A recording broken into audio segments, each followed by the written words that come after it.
তুমি কি কখনো ভেবে দেখেছো, যখন তোমার প্রস্রাব করার তীব্র ইচ্ছা জাগে, কিন্তু তুমি কিছুক্ষণ ধরে তা ধরে রাখো, তখন আসলে কে তা থামাচ্ছে? মস্তিষ্ক, পাকস্থলী, নাকি কোন অদৃশ্য সুইচ?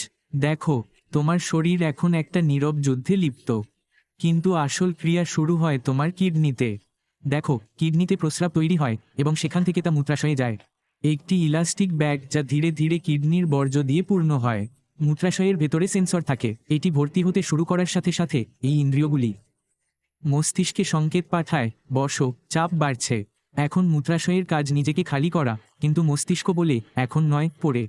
এটি একটি পেশি, মূত্রনালীর স্ফিংক্টার দ্বারা নিয়ন্ত্রিত হয়। এই পেশি একটি দারোয়ানের মতো কাজ করে। একটি বন্ধ দরজা মানে সবকিছু নিয়ন্ত্রণে, এবং একটি খোলা দরজা মানে বিপর্যয়। এই সব কিছু স্বয়ংক্রিয়ভাবে ঘটে না, অনুমতি প্রয়োজন। যখন চাপ বৃদ্ধি পায়, মূত্রাশয় সংকুচিত হতে চায়, কিন্তু তোমার মস্তিষ্কের প্রিফ্রন্টাল কর্টেক্স চূড়ান্ত অনুমতি দেয়। এই কারণেই শিশুরা তাৎক্ষণিকভাবে প্রস্রাব করে এবং প্রাপ্তবয়স্করা তা আটকে রাখতে পারে। কিন্তু যদি আপনি এটি বেশিক্ষণ ধরে ধরে রাখেন তাহলে কি হবে? দেখুন, বারবার প্রস্রাব ধরে রাখেন, তাহলে মূত্রাশয়টি অতিরিক্ত প্রসারিত হয়ে যায়।